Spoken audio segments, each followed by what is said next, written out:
Hello everyone and welcome back to my channel. I'm Rebecca Louise of Rebecca Louise Knits, and this is the RLK podcast where I talk about everything that I've been making in the past 4 weeks, whether that be knitting or crochet, and occasionally some spinning. And I also like to talk about the yarns that I'm using as well, because I absolutely love yarn. So just before we crack on with the podcast, I did want to talk a little bit about Christmas, because I've had some really fun things that I've had to do leading up to the holidays, and one of those was decorating my room and getting my room ready for Christmas. So I'm just going to insert some footage here, and I've got some really lovely sort of paper stars that I made, and they were from a Christmas paper origami pad. So it was just these lovely papers with different patterns on, and I just cut out a star.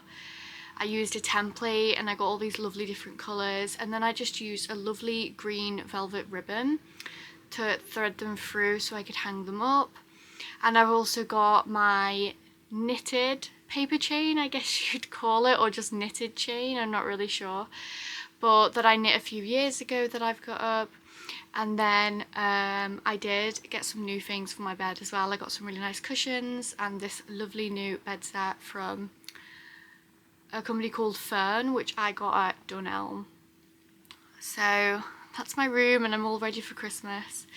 Another little thing that I was able to do, which was a really fulfilling experience, was my local yarn craft group, which I run. We were asked by our town hall to take part in their Christmas tree festival, where we had our own tree and we got to decorate it all ourselves.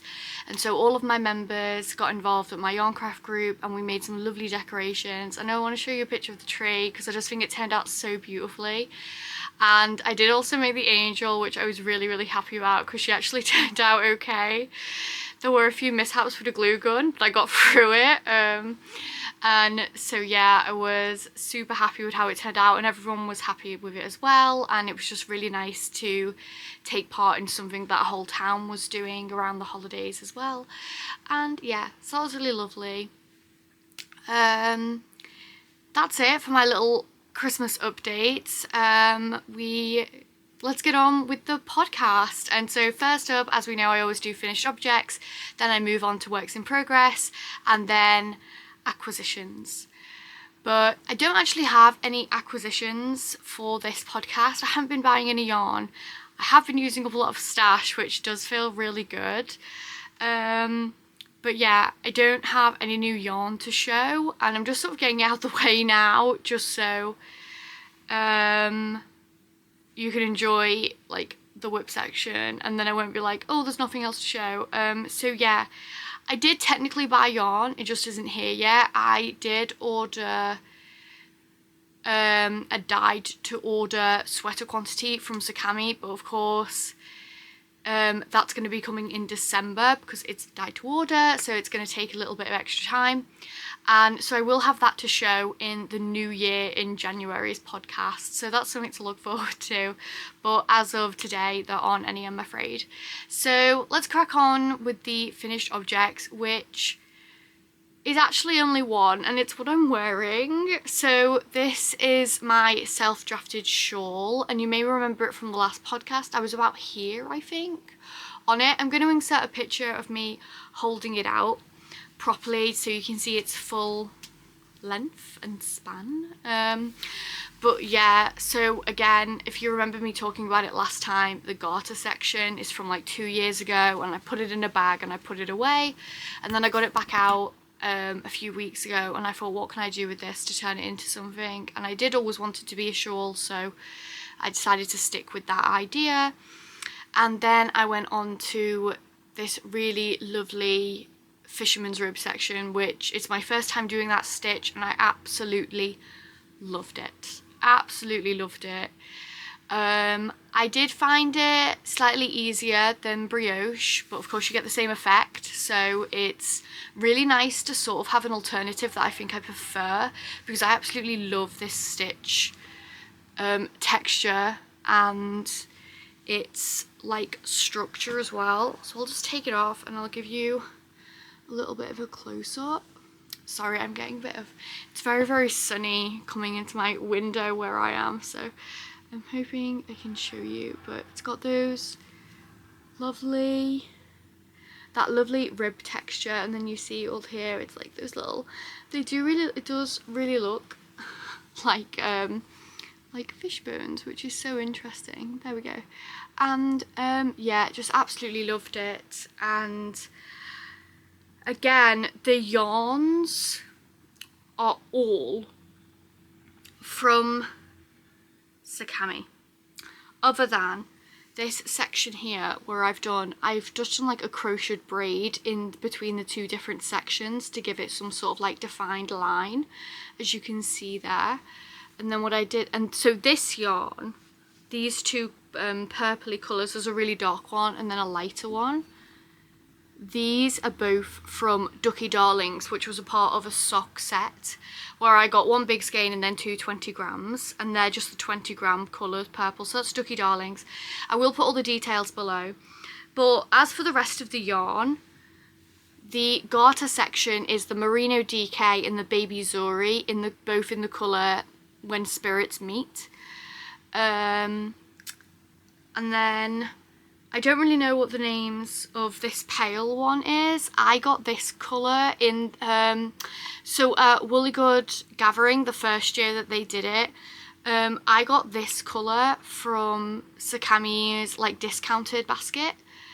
And so I've held it double in this first Fisherman's Rib section, and then when I have the colour change, this is that same colour continued, held with another colour in the same fibre. So it's all, the Fisherman's Rib section is all llama fingering.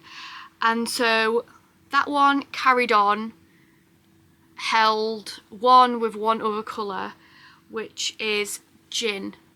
And that was from the Yarn and Tea, is it Club? Yarn and Tea, I don't feel like it's Club. The Yarn and Tea set for November last year by Zakami again. So I'm so sorry. Again, the details will all be down below if that sorry if that didn't make sense. I'm getting lost in all of my smaller details. But as well, another feature that I did with it as well is I tried some embroidery on knitting, and I just did these like five pointed, I guess, star flowers, I guess you'd call them. I did actually use magic paper because I was able to get some in a like craft shop that I go to all the time, and I did get some and I thought, oh, I have the magic paper, should we try it out?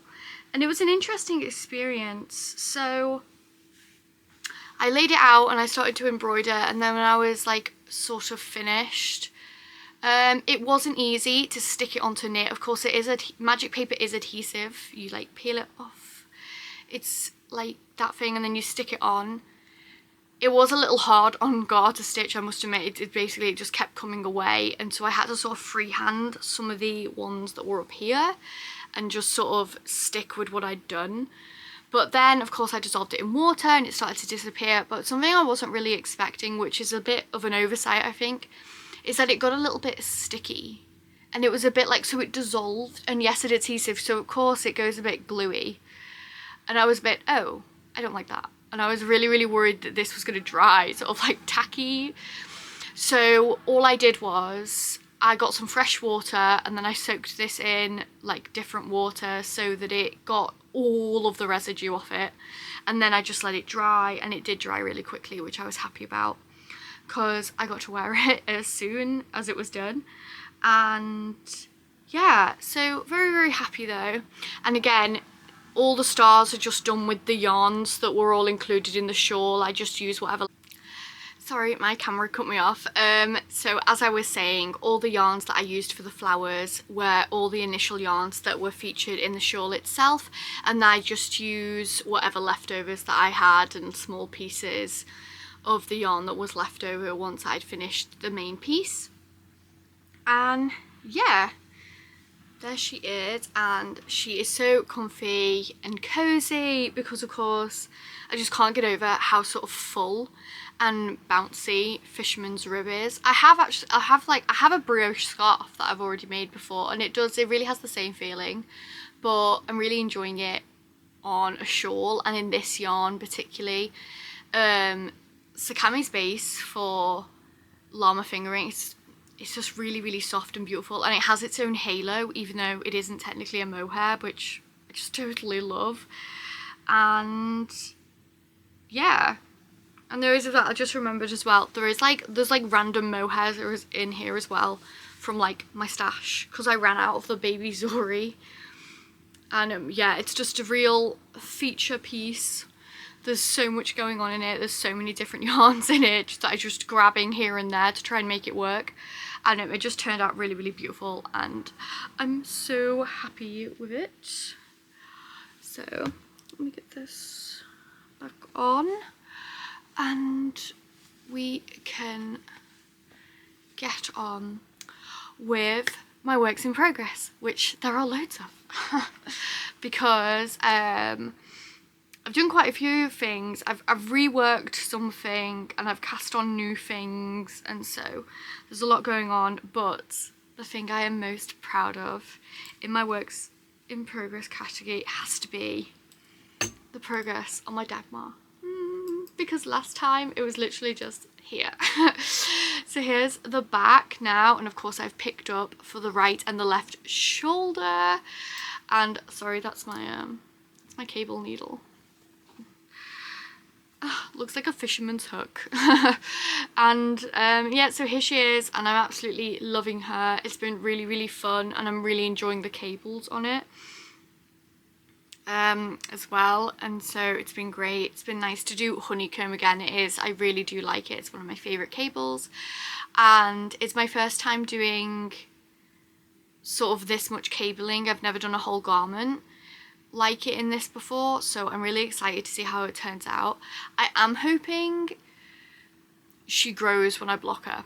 I really, really am, because it's not that it doesn't fit. I'm going to show you a picture of me trying on as far as I've gotten here, and if it's quite nice, it's nice. It's just I would like it to be slightly oversized, so I am hoping that she grows and she stretches a bit. Now of course I do know that they say with cables everything gets that little bit tighter, and I'm hoping it's that. I'm hoping that when I block it I really see sort of the size come into it that I wanted it to be, because I would just really, really love it if it just had the fit that I'm really, really going for. But yeah, amazing progress here. I am officially onto the body. They are joined officially onto the body, and I'm just going to see how I get on over the next few weeks. It'd be amazing if it was done by Christmas, I'll be honest. I know I'm sort of giving myself a really annoying deadline, because what is that, like, it's like 3 weeks when we really think about it, especially if I want to block it beforehand. But I'm going to give it my best go. I do feel I'm going to get stuck on Sleeve Island though. Yeah, I do. Sleeve Island I think is going to be rough, but I'm still excited. So I'm excited for that. And that is the Dagmar jacket by Petite Knit. Okay, next up is we have something that was already a work in progress, but I've changed what it is. So if you remember from my last few podcasts, I've had this sort of stripy shawl slash scarf that I've been doing. I was using Juniper Moon's Farm Patagonia in the colour Seafoam and Mallow, and I've just changed up what it was going to be. So of course it was going to be like in stockinette and just be shawl and striped. I wasn't loving how it was working out, and I wasn't really enjoying it anymore, and I was a bit like, I need to change this, I need to make it into something else. I didn't quite rip back because I'd barely used any of the actual yarn really, even though the shawl had gotten to quite a length. I mean, I was holding it up and it was covering like the whole screen. But anyway, I've just gone back to the other side, the other end of the yarn, and I just thought I'd cast on something else and see if I like that better. And I've had to rework that even because I wasn't happy with it being neat, because this is going So here she is, and so we are still going to be striping the colours. I'm just going to be using a pattern now, so I've got some more structure to it. So as I was saying, yeah, I just wanted a pattern to follow along with, so it had a bit more structure to it, and I wasn't sort of dealing with so many things that were self-drafted, which it was getting a bit much. So yeah, it's nice to just have something to follow along. And yeah, so I am still going to be striping the colours, which I think is going to be really nice. And I've never made the Sophie Shawl before, but I have made the Sophie scarf. But I've got the added challenge of it now being dealing with like colourwork stripes, which I think is going to be fun. And I think I've got it down so that I don't have to think about it anymore and I can just knit. But so teeny tiny amount of progress there. But again, I'm still really enjoying the process and working with the yarn. The yarn's really lovely, and even though I've had to rip back a couple of times, it's holding out and it's being very durable, which I'm really happy about. So yeah, so I'm rethinking and just figuring out where I want to take certain yarns. I'm thinking a lot about as well as like what I want to wear, and will I wear the things that I make, which has been a real sort of overhaul in the okay, is this gonna work out? Do I really want this? And I'm really glad that I'm thinking about that, because it means I'm not wasting time and yarn. I don't want to waste any yarn. So yeah, I just think it's a case of as well, I get a little bit excited about casting stuff on and I'm like, oh, that looks really nice and that looks really nice. I want to do all the things, and sometimes it's nice to sit back and go, okay, what's going to actually work? When I get to the end of this, am I going to be excited to wear it? And I think that's an important question, especially for us makers, because we don't want to waste any of our time. We want to make beautiful things that we're going to use, wear, give away and use. We don't want to spend all this time, money and effort for it to have like no fruition.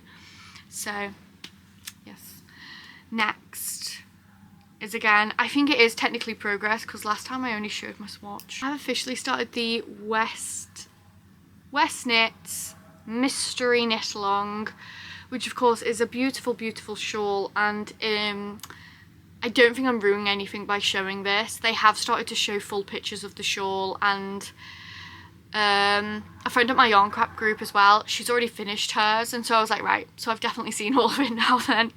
But it's fine. I knew I was going to be late and I was probably going to see it before I even started, which I did. But I'm still liking the idea of the design, and I still want to go ahead with it because it feels like a real challenge. I definitely think I'm going to be watching most of the videos for it, because the pattern felt very like nothing like I'd done before, all these small steps, which was different for me. I normally am the sort of person who I like to get the pattern down and just go and just knit, but this is very step, and you have to pause and change things. So yeah, the like mohair held with the sock yarn has come out so well. I really love this touch of grey, because I'm using like reds, purples and pinks.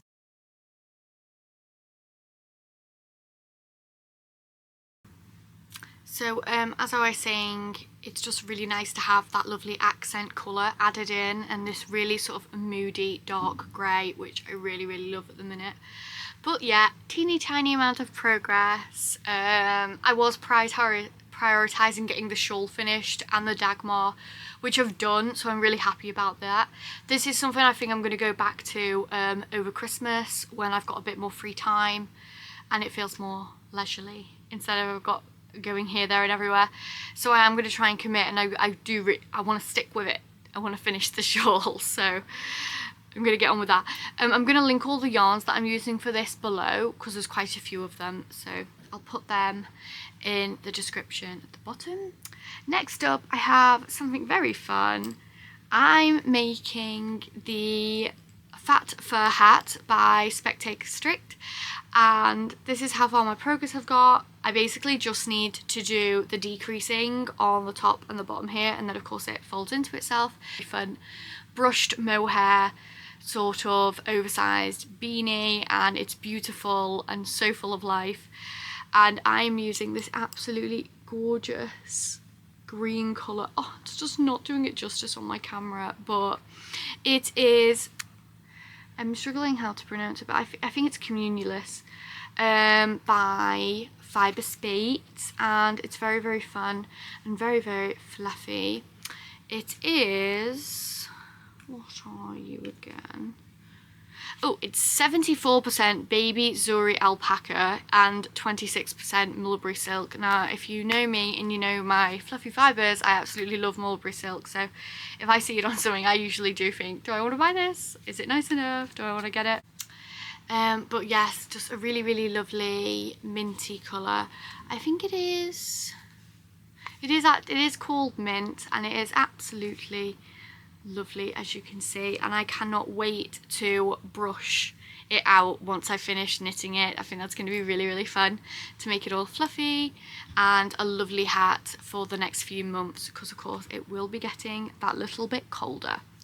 Okay, next up I have, again, like I said, casting on very, very early beginnings of things. It looks really messy right now, but these are the yarns, mixed dyed colour, and I'm holding it with 2 strands of Avec Anna's Mohair in this really, really lovely dark purple colour. I think it might have been called Amethyste, but again, the details will be below so you can check that. And just absolutely loving how this is working up. This is going to be a cowl that I'm just sort of making up as I go. And there she is, isn't she so cute? I'll do all the details of where I got all of those from as well at Yarndale itself, which was amazing. I do have a video if you'd like to see how I got on, which includes footage from the show and everything that I bought and talking about the experience overall. But yeah, so I was thinking, what I was saying was I was also thinking that I might brush this out as well. Okay, so they are all my works in progress, and as I've said 100 times now, all the details are below if you want to check those out. And yeah, like I said earlier, no acquisitions, I'm afraid. I've been very, very good, and I haven't been buying loads and loads of yarn, and I've been using more stash, which I've got to say it's been really fulfilling lately, just sort of diving into what I've already got and the beautiful things that I've already bought. So it's been really nice to use up some of those lovely yarns. And yeah, so it's all about progress this month, I think. I'd love to really get on with some of the things that I've shown, and I'd love for some of them to be finished by the time that I come back in January. But until then, thank you so much for watching, and I really hope you enjoyed this podcast episode. This is December's episode, so I won't be seeing you until the new year in 2026, but I hope you all have a wonderful holiday and a Christmas. That's if you're celebrating, or if not, I hope you're well, and I just hope you have a really nice new year as well, and I will see you in the new year. Please don't forget to like, comment and subscribe if you've liked this episode and my channel, and click the little bell if you want to see when I post next. But thank you so much for your support this year. I couldn't believe that the podcast has been doing this well, and it has, and it's made me really, really happy. It's kept me motivated to really get on with the things that I'm making, and I just absolutely love talking about all the things that I like to buy and the businesses that I like to support and the shows I like to go to as well. It's been really, really lovely, and I've had a really good year with the podcast. I actually started it back in November 2024, so I can't believe I've been doing it for a year. And this is actually going to be episode 12, so that feels really amazing, and I will see you in 2026. Like I said, have a beautiful new year, and I will see you then, and I'll have lots more to show. Bye bye everyone, thank you.